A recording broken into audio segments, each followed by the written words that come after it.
하나님께서 우리에게 주신 말씀은 잠언서 31장 1절에서 끝까지의 말씀인데요. 우리 9절까지 먼저 한 목소리로 같이 읽겠습니다. 잠언서 31장 1절에서 9절입니다.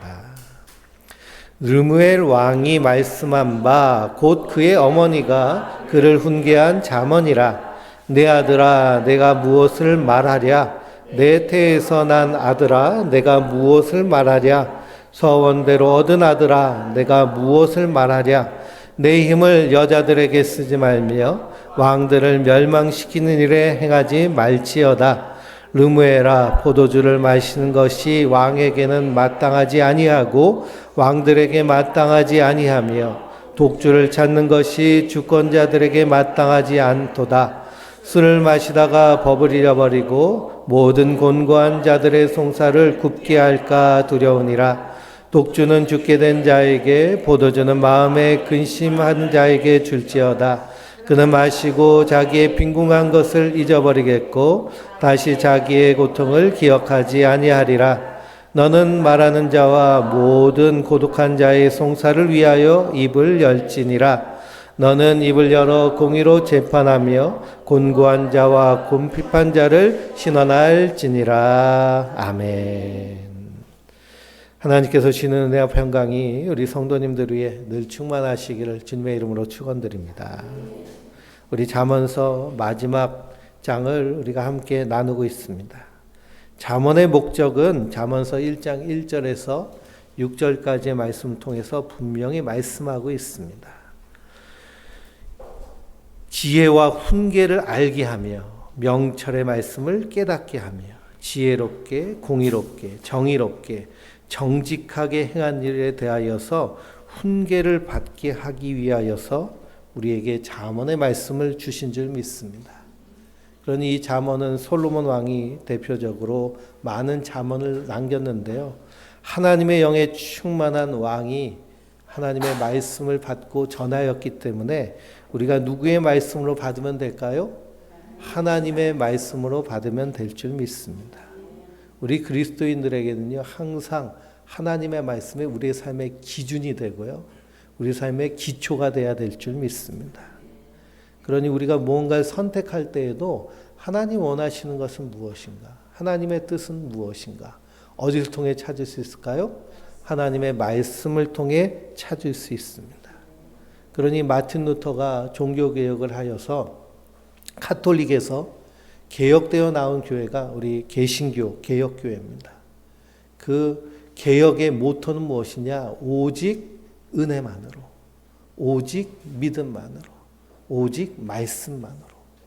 그리고 우리는 하나님의 은혜, 십자가의 그 보혈의 은혜를 믿는 믿음으로 이 땅을 사는 자들인데요. 그 믿음의 말씀이 어디에 담겨져 있을까요? 성경에 담겨져 있기 때문에 우리의 삶의 기준이 되는 것이 성경의 말씀인 줄 믿습니다. 그래서 우리가 지난주에 삼시의 말씀을 통해서 나누기로 한 말씀이 하나님의 말씀은 다 순전하며 하나님은 그를 의지하는 자의 방패가 되신다라고 했습니다. 한 주간 동안 하나님의 말씀의 방패를 가지고 넉넉히 이기며 사셨나요? 하나님의 말씀이 우리 안에 딱 자리 잡혀서 방패의 역할을 해야 됩니다. 왜 그러냐? 세상에는 끊임없이 우리를 연약하게 만들고 넘어뜨리게 만드는 마귀가 쓰는 불화살이 있기 때문이에요. 세상이 쏘는 불화살들이 있기 때문입니다. 명절이 되면요, 누가 가장 많이 스트레스를 받나요? 예? 여자들이 가장 많이 스트레스를 받는다. 이것도 사실은 다 누가 만들어낸 셀프톡일까요? 예? 세상이 만들어낸 것인데요. 이것을 내가 계속 셀프톡을 하는 거예요. 그러면 내 안에서 뭐가 생기나요? 이게 그냥 자연스럽게 명절 자체가 스트레스가 되는 것입니다. 근데 내가 나에 대하여 진심으로 하는 말은 즉각적이고 절대적인 효과가 있습니다. 항상 잊지 마세요. 따라해 볼까요? 내가 나에 대하여 진심으로 하는 말은 즉각적이고 절대적인 효과가 있다. 그러니까 짜증나 그러면 어떻게 돼요? 우리 안에서 이 짜증남으로 인해서 오는 스트레스 호르몬들 코르티솔 같은 것이 즉각적이고 절대적으로 분비가 됩니다. 그러면 이것이 스트레스가 꽉 차면 그러면 어디부터 손상이 될까요? 예? 우리의 세포 안에 있는 유전체가 손상이 됩니다. 유전체가 손상이 되면요, 유전체가 손상이 됨으로 말미암아 손상된 유전체에서부터 세포가 분열되면 그 세포가 어떤 형태로 나올까요? 예? 노화된 세포로 나오는 거예요. 그래서 노화가 계속 어떻게 될까요? 예? 가뜩이나 진행되는 노화가 더 가속화되고, 그리고 세포가 제대로 역할을 하지 못하여서 그래서 온갖 질병들이 오게 됩니다. 그래서 최신 면역학은 어떤 면역학이라고요? 심리 면역학. 우리가 어떤 마음의 자세를 가지고 마음가짐을 가지고 어떤 심리 상태를 유지하며 사는 것이 제일 중요하다는 겁니다. 그러니 대한민국 양궁 선수처럼 날마다 우리 셀프톡을 해야 돼요. 어떻게 해야 될까요? 차분하고 침착하게 즐거운 마음으로 할 수 있다. 추석이 되니 우리는 어때요? 이쁘다. 즐겁다. 몇 년 만에 보는 친척을 만날 수도 있고 오랜만에 아이들과 함께 식사도 하고 얼마나 즐겁고 행복해요. 근데 스트레스 받아 뭘 만들어야지 그런 순간부터 음식 맛이 어떻게 될까요? 맛없어지고 그러면서 내 몸의 노화는 엄청나게 가속이 됩니다. 그러니 하나님의 말씀은 우리에게 어떻게 살라고 하세요? 항상 기뻐하라. 쉬지 말고 기도하라. 범사에 감사하라. 그래서 이 추석날, 이 명절날에는요, 뉴스도 보면 안 돼요. 뉴스에 보면 다 어떤 내용이 나올까요? 응급실 뺑뺑이 돌다가 어떻게 됐다, 뭐 추석 때, 전 불행히도 뉴스를 봤는데요. 30대 아들이 아버지를 죽였어요. 어떻게 죽였냐면 자기 위에서 밧줄 타고 내려와 가지고 아버지 방에 들어와서 아버지를 죽이고서는 또 도망쳤습니다. 증거 인멸하려고 도둑이 들어온 것처럼. 왜 그렇게 아버지를 죽이려고 했냐 했더니 아버지가 세장가를 가셨어요. 그래가지고 유산을 나에게 달라고 했더니 아버지가 거절한 겁니다. 그랬더니 그 못 받을까봐 아버지를 죽였대요. 그러니 참 탕자보다 더한 사람들이 참 많죠. 그러니 줄 것이 하나도 없으면 어떨까요? 감사하다. 난 줄 것이 없으니 애들이 바라지도 않는구나. 감사하다. 그래서 예전에 홍수가 나면은 다 떠내려갔잖아요. 그렇죠? 집도 떠내려가고 차도 떠내려가고 소도 떠내려가고 돼지도 떠내려가고 그 떠내려가는 그 홍수난데 언덕 위에서 거지 아버지가 거지 아들을 데리고 구경하면서 아들에게 얘기했대요. 아들아, 참 행복하지. 우리 건 저기 하나도 없다. 그리고 우리가 항상 하나님의 말씀 가운데서 기뻐하고 감사하고 그 안에서 주님과 충만하게 살아야 될 줄 믿습니다. 지난주에 아굴의 잠언에서 아굴이 너는 아느냐 하잖아요. 너는 아느냐. 무엇을 알기를 원하고 있어요? 하나님과 그 아들을 알기를 원하고 있습니다. 그런데 우리는 누구를 알고 있어요? 우리를 창조하시고 우주를 만드신 하나님을 알고 있잖아요. 그리고 그 하나님이 사람이 돼서 이 땅에 오셔서 나의 허물과 죄를 대신하여 십자가에 달려 죽으셔서 나를 구원해 주신 그 그리스도를 아는 그 은혜가 우리 안에 있는 줄 믿습니다. 하나님은 알면 알수록 더 풍성하고 충만하신 분이세요. 그래서 심리학이라든지 분자생물학이라든지 유전자학이라든지 이런 이 과학 분야들이 엄청나게 발전하면서요. 사람의 그런 우리 몸에 유익한 것, 우리 몸의 구조들 이런 것들이 다 누구의 뜻에 따라? 하나님의 뜻에 따라 만들어진 것을 우리가 더 분명하게 깨달을 수 있습니다. 그래서 항상 기뻐하라고 하셨구나. 범사에 감사하라고 하셨구나. 쉬지 말고 기도하라고 하셨구나. 구약에 보면은 아브라함이나 이삭이나 야곱이나 다 몇 세까지 살았어요? 120세, 150세까지 살았거든요. 근데 그렇게 우리가 항상 기뻐하고 하나님과 동행하며 범사에 감사하며 살면 실제로도 그렇게 우리가 살아낼 수 있습니다. 또 의학이 발달하면서 평균 수명이 점점 올라가고 있어요. 그래서 여기 계신 분들 중에 절반 이상은 100세까지 넉넉히 사실 분들이에요. 칼망 할머니는 124세까지 사셨는데요. 그분은 돌아가시기 전날도 마을을 산책하고 동네 주민들과 함께 티타임을 갖고 그리고 그 다음날 돌아가셨어요. 근데 그분의 삶의 그런 특성을 보면 워렌 버핏도 마찬가지고 다 어떤 면역을 지켰느냐 하면 심리적 면역을 지켰어요.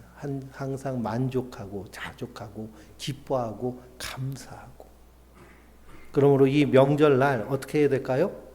더 감사하고 더 기뻐하고, 그래서 우리 안에서 이런 풍성하고 충만한 이 행복한 상태를 유지해야겠습니다.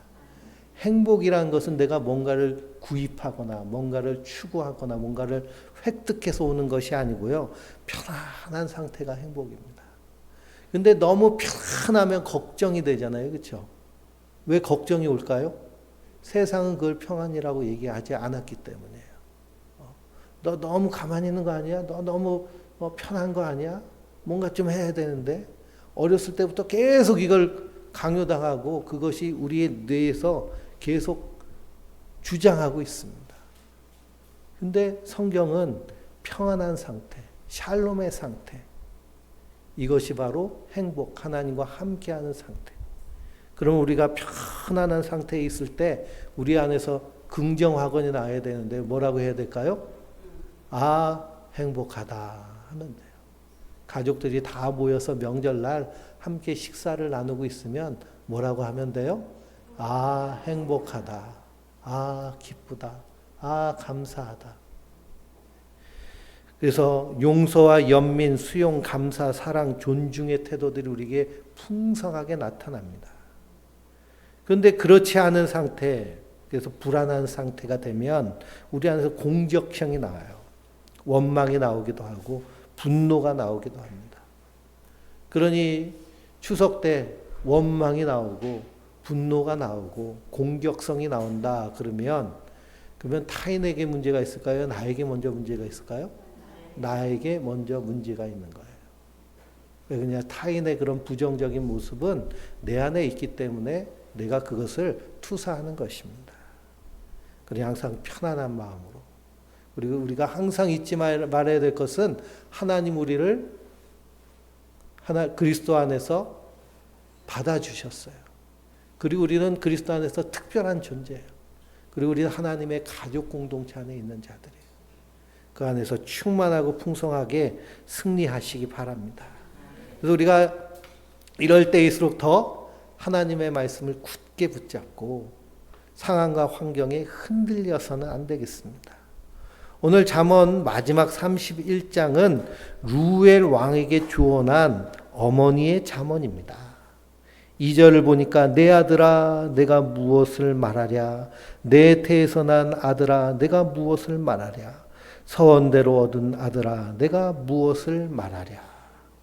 그러니 이 루엘 왕의 어머니가 그 아들을 얼마나 사랑하고 얼마나 소중하게 여기는지를 알 수 있겠죠.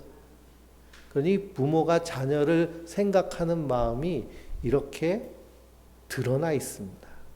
그러니 추석 기간에도 우리 성도님들은 자녀들에게 이런 사랑에 하는 마음 그리고 축복의 언어들로 풍성하게 채우시기 바랍니다. 잔소리한다고 변할 자식이 있을까요? 네, 잔소리 해가지고 변할 자녀가 있었으면 우리 자녀들은 다 지금 막 서울대 유학 가가지고 그냥 세계의 이름을 떨쳤을 겁니다. 잔소리는 변하지 않는데요. 이 루엘 왕은 성경 어디를 봐도 이런 이름의 왕이 없습니다. 루무엘 왕. 그래서 이 히브리어의 뜻을 찾아서 이 왕이 누구인지를 유추할 수 있는데요. 이 엘이라는 단어는 하나님이라는 단어입니다. 그리고 루무라는 단어는 어디로 붙어왔다라는 그런 단어예요. 그러니 하나님으로부터 온 왕이라는 뜻이 루무엘입니다. 하나님으로부터 온 왕. 그래서 하나님으로부터 온 왕이라 하면 그래서 교부들은 그냥 솔로몬 왕이다라고 얘기합니다. 왜 그러냐? 솔로몬 왕은 다윗 왕의 아들로 다윗의 언약 안에 하나님이 다윗과 맺은 언약 안에 종속되어 있는 왕이기 때문입니다. 그래서 이 루무엘 왕을 솔로몬 왕으로 생각하면 이 루무엘 왕의 어머니는 누구일까요?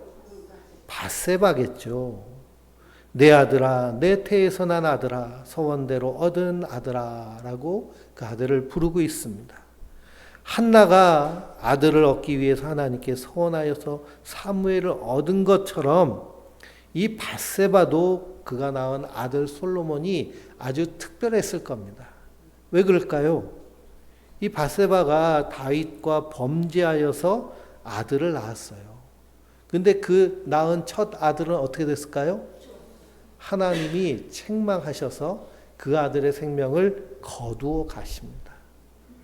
그러니 하나님 앞에 범죄하는 것이 얼마나 두려운 일인지를 자기가 처음 낳은 자녀를 통하여서 경험한 사람이 밧세바예요. 시편 51편을 보면 다윗이 이 일을 나단 선지자로부터 책망받고 나서 회개한 회개의 시편이 나옵니다.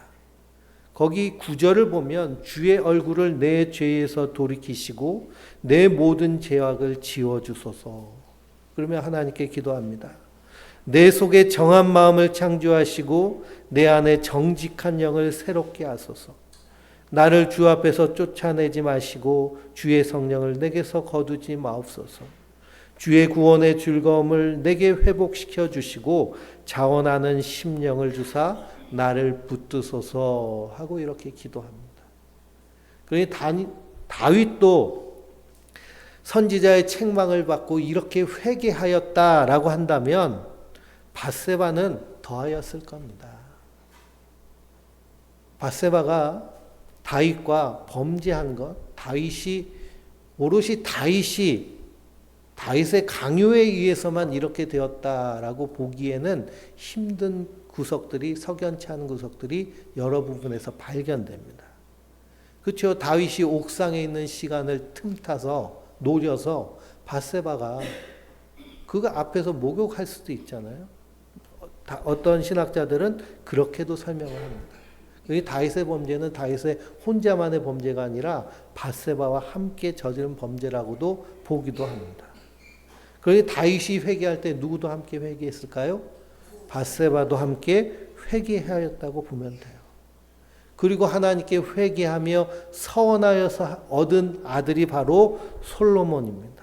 그래서 내 아들아, 내 태에서 난 아들아, 서원대로 얻은 아들아 라고 그 아들을 향해서 자문의 말씀을 냅니다.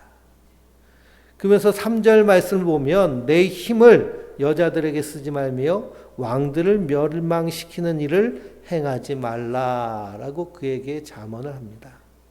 이 말은 뭐냐 하면 고대 왕들은 아내를 많이 뒀습니다. 많이 둔 이유는 무엇이냐? 자기의 나라를 강하게 하기 위해서 이 나라 저 나라 주변 나라와 결혼을 통해서 동맹을 맺습니다.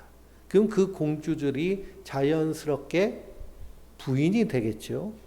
그리고 고대 사회에서는 아내를 많이 거느리고 자녀를 많은 것은 왕권을 강화시키는 일이 되기 때문에 그것을 힘과 영광으로 생각했습니다. 뿐만 아니라 주변 나라들을 다 정복해서 통일하면 위대한 왕이라고 칭송을 받습니다. 그러면 일반적인 왕의 어머니라면 그 아들이 어떤 왕이 되기를 소망을 해요? 위대하고 강한 왕이 되기를 소망합니다. 그런데 이 루무엘의 어머니는 내 힘을 여자들에게 쓰지 말며 왕들을 멸망시키는 일을 행하지 말라라고 자문을 합니다. 한마디로 하면 정복 전쟁을 하며 힘을 키우지 말라는 거예요. 근데 이스라엘의 왕을 향하여서 하나님이 하신 말씀은 뭘까요? 하나님 말씀은 내가 너에게 준 땅에서 거기서 살라는 겁니다. 땅을 넓히지 말고 고아와 과부와 나그네들을 돌보면서 하나님의 사랑과 공의의 나라를 세우라고 하신 것이 이스라엘 왕에게 주신 하나님의 명령이에요. 그러니 루무엘 왕의 어머니는 자기의 잠언을 말하지만 사실은 누구의 명령을 전하고 있어요? 하나님의 명령을 전하고 있습니다. 그러니 하나님의 언약을 따르는 이상적인 왕은 어떤 왕이냐 하면 율법에 따라 나라를 다스리는 거예요. 말씀에 순종하며 사는 인생. 왕하면 우리랑 거리가 멀어 보이잖아요. 그렇죠? 우리는 그냥 평범한 소시민이라고 이렇게 생각을 하는데, 베드로 후서를 읽어보면, 베드로 전서를 읽어보면 베드로 사도가 성도들 향해서 뭐라고 선언하나요? 너희는 택하신 족속이요 왕 같은 제사장이라고 말합니다. 하나님 우리를 보시기에 어떻게 여기세요? 택하신 족속이요 왕 같은 제사장으로 우리를 불러주신 줄 믿습니다. 이 말씀은 누구에게 주신 말씀이에요? 왕 같은 나에게 주신 말씀, 우리에게 주신 말씀이에요. 그래서 사도 바울은 우리가 세상에서 볼 때는 무명한 자 같으나 하나님 보시기에 어떤 자예요? 유명한 자예요. 세상 보기엔 약한 자 같으나 하나님 보시기엔 강한 자예요. 왜 그럴까요? 하나님의 성령께서 우리와 함께 계실 뿐만 아니라 우리를 하나님의 천군 천사가 지켜 보호하고 지키고 있기 때문입니다. 뿐만 아니라 우리가 이 땅에서의 삶이 끝나면 우리를 어디로 옮기시겠다고 약속하셨어요? 영원한 하나님 나라로 옮기셔서 그 나라에서 그리스도와 함께 왕노릇하게 하실 것이라고 약속하셨기 때문입니다. 그러니 믿음의 사람은 이 땅에서 어떤 자로 사는 거예요? 왕 같은 자로 사는 겁니다. 왕 같은 자로. 너희는 택하신 족속이요 왕 같은 제사장이라고 하셨습니다. 그러니 왕된 우리는 이 땅에서 어떻게 살아야 될까요? 하나님의 말씀을 붙잡고 말씀에 순종하며 참 주인 되신 그리스도가 가신 그 길을 사랑하며 믿음으로 사는 자들이 성도들인 줄 믿습니다. 예수님이 이 땅에 왕으로 오셨는데 어떤 왕으로 오셨을까요? 평화의 왕으로 오셨고 사랑의 왕으로 오셨습니다. 어떻게 사랑하셨을까요? 섬김으로 사랑하셨어요. 그러니 명절에도 어떤 사람이 왕 노릇하나요? 섬기는 사람이 왕 노릇하는 거예요. 그럼 내가 온 가족들을 위해서 열심히 음식을 만들고 준비하고 하는 일을 통해서 어떤 일을 하는 거예요? 섬기는 일을 하는 거예요. 왕 노릇하는 거예요. 왕 노릇. 그러면 대접만 받으면 될까요? 또 같이 함께 섬겨야겠죠. 서로 섬기는 모습. 그래서 가정이 하나님 나라가 돼야겠습니다. 그리고 우리 안에 있는 이런 고정관념들, 세상이 말하는 이런 고정관념들을 다 십자가에 못 박아 죽여야 됩니다. 그리고 그 안에서 기쁘고 감사함으로 충만해야 될 줄 믿습니다. 4절과 5절은 뭐라고 말씀하시나요? 술을 마시다가 법을 잊어버리고 모든 공고한 자들의 송사를 굽게 할까 두렵기 때문에 뭘 마시지 말라고 그래요? 술을 마시지 말라 그럽니다. 술을 마시지 말라. 대한민국 대통령도 술을 너무 마셔가지고 그냥 골치가 백성들이 걱정할 정도로 그런데요. 근데 성경은 술 취하지 말라라고 말씀하십니다. 이는 방탕한 것이니 성령의 충만함을 받으라. 술에 취한다는 것은 또 다른 의미가 있는데요. 세상에 취하는 것을 얘기해요. 세상이 말하는 것, 세상에 퍽 빠져가지고 그것만 추구하고 사는 것. 이것이 방탕한 겁니다. 그러니 성령의 충만함을 받으라. 6절과 7절을 한번 같이 읽어볼까요? 독주는 죽게 단 자에게 포도주는 마음에 근심하는 자에게 줄지어다. 그는 마시고 자기의 빈궁한 것을 잃어버리겠고 다시 자기의 고통을 기억하지 아니하리라 그랬습니다. 그러니 고통 가운데 있는 자들이 술을 마시고 그 고통을 잊기 위해서 있는 것이지 왕 같은 제사장에게는 어울리는 것이 아니라는 거예요.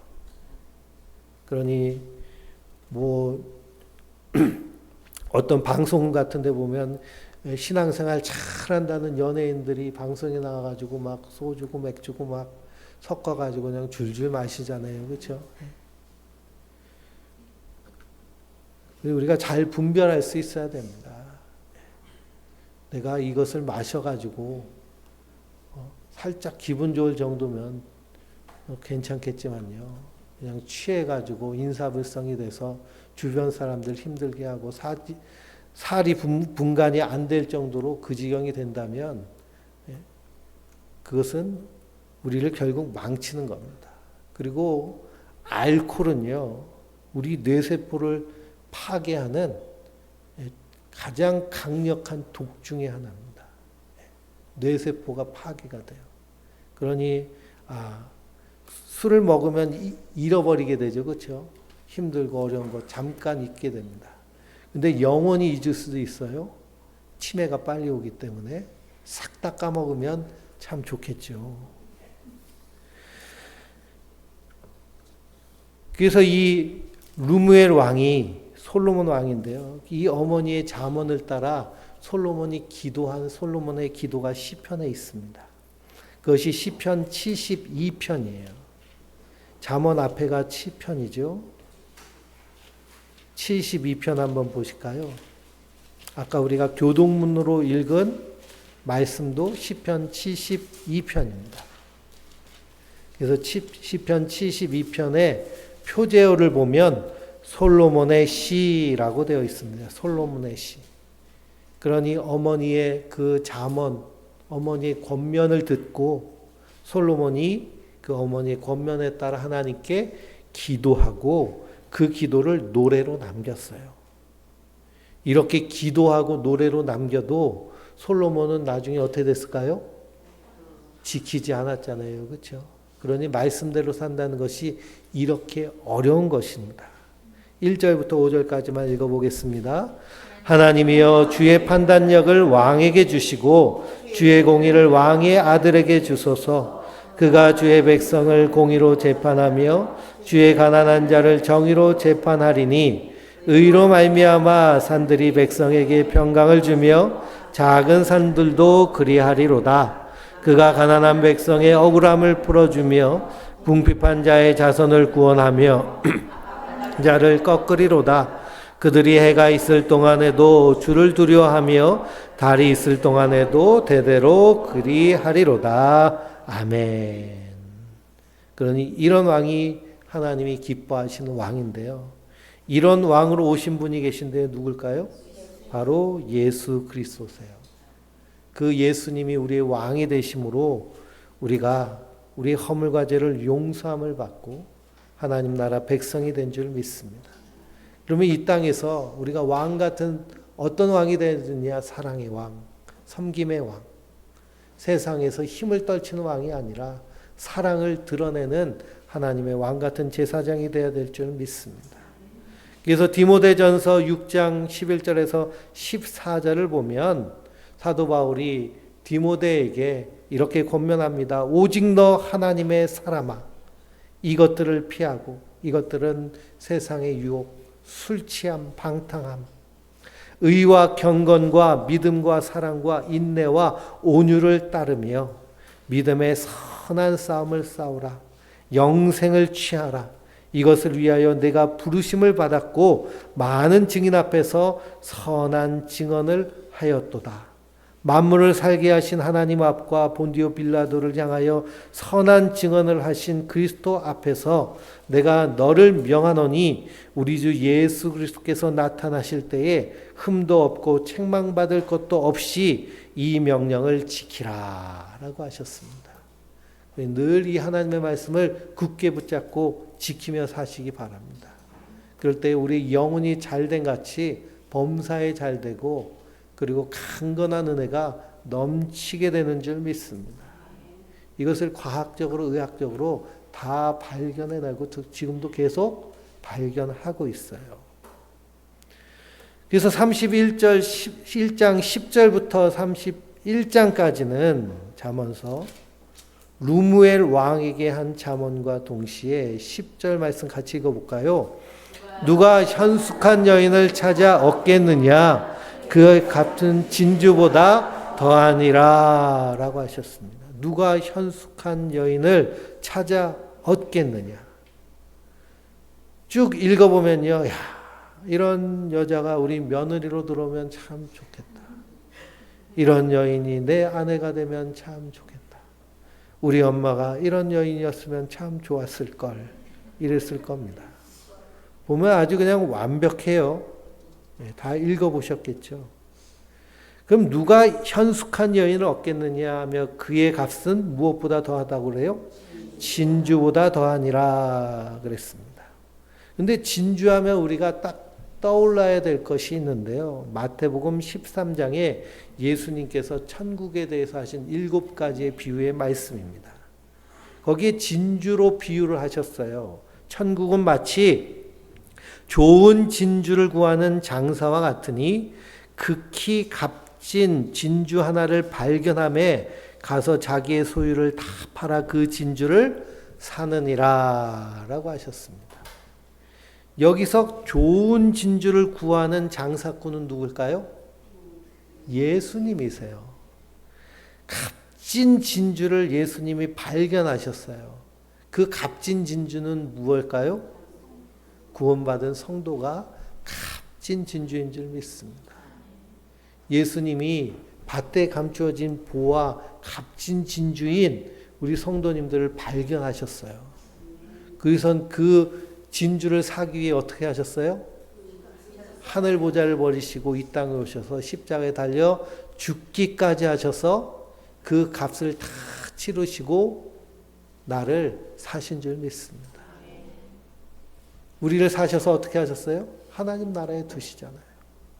그러니 천국의 모형을 요한계시록을 통해서 하나님 보여주셨는데요. 천국의 문에는 무엇이 박혀 있어요? 진주로 된 문이 있잖아요. 그것은 상징적인 겁니다. 그리고 우리를 하나님 나라에 두시려고 그리스도께서 그런 값을 치르셨다는 것이 진주의 비유입니다. 그러니 누가 현숙한 여인을 찾겠느냐라고 할 때 이런 여인을 찾을 수 있을까요? 완전히 엄친 딸인데요. 이만큼 찾기 어렵다는 겁니다. 그러나 하나님은 찾으세요. 현숙한 여인이 있는 만큼 음란한 여인도 있습니다. 그런데 하나님은 이 현숙한 여인을 찾으십니다. 이것이 이사야서 62장에 하나님의 일하심으로 말미암아 나타나고 있습니다. 한번 62장을 읽어보실까요? 제가 62장을 오늘 예배 시작 전에도 말씀을 읽었고요. 이사야서 62장. 이 말씀 우리가 자주 여러 번 읽었던 말씀입니다. 이사야서 62장 1절 같이 읽어볼까요? 나는 시온의 의가 빛같이 예루살렘의 구원이 햇불같이 나타나도록 시온을 위하여 잠잠하지 아니하며 예루살렘을 위하여 쉬지 아니할 것인즉 그랬습니다. 그러니 하나님이 쉬지 않고 일하시겠다는 거예요. 무엇을 위해서? 시온의 의가 빛같이 나타나기 위해서. 예루살렘의 구원이 횃불같이 나타나기 위해서. 시온과 예루살렘을 위해서 쉬지 않고 일하시겠다는 겁니다. 구약에서의 시온과 예루살렘은 이스라엘 백성을 의미하고요. 신약에서는 누구를 의미할까요? 예수 그리스도의 보배로운 피로 구원받은 성도들, 우리들을 의미합니다. 그러니 구약에서 하나님 일하시고 신약에서는 일 안 하시나요? 아니죠. 지금도 일하고 계신 하나님께서 우리 성도들을 위해서 일하시는데요. 2절 읽어볼까요? 이방 나라들이 내 공의를 무당히 다 내 영광을 볼 것이요 너는 여호와의 영으로 정하실 새 이름으로 일컬음이 될 것이며 그랬습니다. 하나님 우리에게 새 이름으로 일컬음이 될 것으로기 위해서 일하신다는 겁니다. 그러면서 3절에 너는 또 여호와의 손에 아름다운 관 내 하나님의 손에 왕관이 될 것이라. 다시는 너를 버림받은 자라 부르지 아니하며 다시는 내 땅을 황무지자 부르지 아니하고 오직 너를 헬시바라 하며 내 땅을 뷸라라 하리니 이는 여호와께서 너를 기뻐하실 것이며 내 땅이 결혼한 것처럼 될 것임이라 하셨습니다. 여기 헵시바와 뷸라라는 단어가 나오죠. 거기 각주가 있습니다. 헵시바는 무슨 뜻일까요? 나의 기쁨이 그에게 있는 거예요. 그러니 결혼하는 신랑이 신부를 보며 어떻게 해요? 기뻐하죠. 그날 가장 아름다운 세상에서 아름다운 사람은 신부입니다. 그 신부를 보면 신랑이 기뻐하는 거예요. 뷸라라는 뜻은 뭘까요? 결혼한 여자라는 거예요. 누구와 결혼했을까요? 그리스도와 함께 결혼한 거예요. 이것이 신약에서 에베소서에서 분명히 말씀하고 있습니다. 에베소서 2장을 보면 너희는 사도들과 선지자들의 터 위에 세우심을 입은 자라. 그리스도 예수께서 친히 모퉁이 돌이 되셨느니라. 그 안에서 건물마다 서로 연결하여 주 안에서 성전이 되어가고 너희도 성령 안에서 하나님이 거하실 처소가 되기 위하여 그리스도 예수 안에서 함께 지어져 가느니라 라고 하십니다. 그러니 이 현숙한 여인은 신약에선 누구를 의미할까요? 하나님의 교회를 의미해요. 하나님의 교회. 하나님의 교회가 이렇게 현숙한 여인입니다. 근데 하나님의 교회는 우리가 세워가는 걸까요? 하나님이 세워가시는 걸까요? 하나님이 그리스도 안에서 성령을 통해서 세워가시는 줄 믿습니다. 그래서 에베소 2장에 이렇게 세워져 가느니라 라고 지어져 가느니라 라는 말씀에는 다 수동태로 되어 있어요. 네가 좀 열심히 노력하고 네가 이렇게 좀 해가지고 이렇게 해가지고 좀 이렇게 현숙한 교회가 성도가 되고 교회가 좀 돼봐. 하나님 이렇게 말씀하시는 것이 아니고요. 내가 이렇게 만들어 가시겠다는 거예요. 만들어 가시겠다.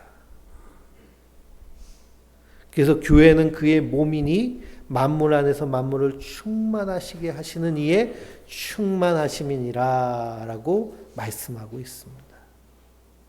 그렇게 하나님께서 하나님의 교회를 세워 가시는 거예요. 그리고 여기서의 현숙한 여인은 교회된 우리 성도들을 향하여서 하신 말씀입니다. 그리고 이렇게 만들어 가시겠다는 거예요. 그러니 이렇게 만들어 가시겠다고 하시니 우리는 어떻게 하면 될까요? 아멘 하면 되는 거예요. 하나님의 말씀은 모든 것에 이해가 되나니 성도들은 아멘 함으로 하나님 앞에 영광이 되느니라 하셨습니다. 그 말씀이 이렇게 주어졌으면 어떻게 하면 돼요? 아멘 하고 순종하면 돼요. 아멘 하고 순종하면. 항상 기뻐하라 라고 하셨으니 뭐 하면 돼요? 기뻐하면 돼요. 기뻐하면. 그래서 사도 바울은 환난 중에도 뭐 하고 있어요? 기뻐한다고 하였잖아요. 환난 중에도. 빌립보서는 기쁨의 서신인데요. 바울이 감옥에 갇혔는데 편지를 쓰면서 뭐 하라고 그래요? 기뻐하라 그래요. 기뻐하라. 내가 다시 말하노니 기뻐하라. 무엇 때문에 기뻐해요? 예수님의 십자가의 그 풍성한 은혜와 사랑을 생각하며 기뻐하라는 겁니다. 그냥 항상 기뻐하라고 하시니까 우리는 뭐 하면 돼요? 기뻐하면 되는 거예요. 범사에 감사를 하셨으니 뭐 하면 돼요? 감사하면 돼요. 감사하면. 꼭 뭐 내 마음대로 돼서 그것이 감사가 아니라 모든 일에 감사의 조건을 찾는 거죠. 그래서 우리 그리스도인들은 해석의 능력이 좋은 사람입니다. 해석을 잘 해야 돼요. 사도 바울은 그 삶의 해석을 그리스도 안에서 아주 잘 해냈습니다. 그러니 감옥에 들어갔어요. 복음 전하다. 그런데 어떻게 해석을 해요? 아, 내가 이 감옥에서도 하나님이 원하시는 뜻이 있어서 감옥에 넣어주셨구나. 하고서 거기서도 열심히 복음을 전합니다. 복음을 전하다 보니까 어떤 사람에게 전하게 돼요? 자기를 지키고 있는 예? 군사들, 병사들에게. 근데 그 사람들 알고 보니까 다 어떤 사람들이에요? 귀족들이에요. 로마 감옥에 연금돼서 거기서 자기를 지키는 사람들 보니까 로마 시내는 지금 그 북한 평양처럼 아무나 살 수 있는 곳이 아니고요. 아무나 들어갈 수 있는 곳이 아닙니다. 황제와 아주 충성도가 높은 사람들, 귀족들, 그런 사람들이 로마에 사니 그 자제들이 거기서 복무를 하고 있는 거예요. 그들에게 복음을 전해요. 그래서 그 복음의 씨가 떨어져서 싹이 트고 자라서 열매를 맺는데 결국에는 이 로마 시의 10%의 기독교인이 생길 때 이 콘스탄틴 대제가 300년 후에 이 10%의 기독교인들 때문에 기독교를 공인하고 그 10%가 정말 하나님 나라를 이 땅에서 살아내니 그 로마 제국 전체가 완전히 뒤집혀져서 기독교를 국교로 삼을 정도로 강력한 영향력을 갖게 됩니다. 그 시작이 어디서부터 됐을까요? 사도 바울이 감옥에서 복음을 전해서부터 시작되는 거예요. 복음을 전하면서. 경건하게 살려고 하는 사람들이 복음 앞에서 예수 그리스도를 주로 섬기고 그 경건함을 유지합니다. 타락한 세상 가운데서도요, 사람들이 다 타락할 것처럼 생각되지만 거기서도 경건하게 살고 싶어 하는 사람들이 있어요. 그러니 감옥에서도 그렇게 복음을 전하고 또 좀 만나고 싶은데 만나지 못하니까 어떻게 해요? 열심히 편지를 쓰잖아요. 편지를 써서. 로마서가 나오고 고린도 전후서가 나오고 디모데 전후서가 나오고 에베소서가 나오고 빌립보서가 나오고 그래서 지금 누구도 읽고 있어요? 우리도 읽고 있습니다. 이런 해석의 능력. 그래서 내게 능력 주시는 자 안에서 내가 모든 것을 할 수 있느니라라고 고백합니다. 그러니 우리는 그리스도 안에서 이러한 놀라운 해석의 능력을 가지고 있는 자들이에요. 그러니 이 현숙한 여인은 바로 교회된 우리를 향해서 하신 말씀입니다. 말씀 따라 우리가 살아낼 때 이렇게 풍성하고 충만하게 될 줄 믿습니다. 그러니 이 현숙한 여인에 대해서 집에 가셔서 한번 쭉 읽고 또 한번 쭉 써보세요. 우리 안에 이런 모습이 없어도 하나님 이렇게 만드셨겠다고 하시니 기대하며 말씀에 순종하고 기도하며 나아갈 때 이런 놀라운 일들이 일어나게 될 줄 믿습니다. 30절 한번 같이 읽어볼까요? 우리가 삼시의 말씀으로 긍정하곤 하는 말씀이 30절입니다. 고운 것도 거짓되고 아름다운 것도 헛되나 오직 여호와를 경외하는 여자는 칭찬을 받을 것이니라 라고 했습니다.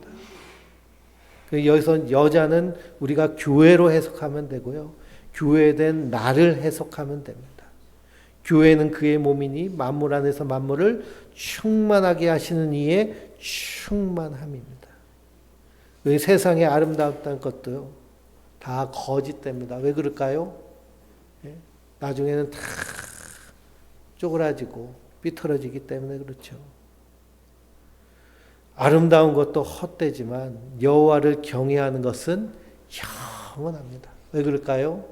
하나님 우리를 영원토록 우리와 함께하여 주실 것이기 때문입니다. 그러니 최고의 삶은 어떤 삶이냐? 하나님을 예배하며 경외하는 삶이에요. 그래서 우리의 삶이 예배적인 삶을 살아내야 될 줄 믿습니다.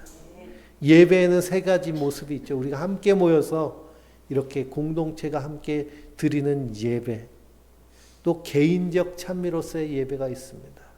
아침에 일어나서 아침 태양을 바라보며 하나님 말씀으로 긍정하곤 하고 그 하나님 말씀을 묵상하며 오늘 내가 이 말씀을 살기로 결단하고 기도하며 말씀을 붙잡고 시작하는 개인적인 찬미의 예배, 그리고 나의 삶 가운데 나의 일 가운데 하나님의 사랑을, 믿음을, 소망을, 그리고 사랑과 정의를 드러내는 삶으로 드리는 예배.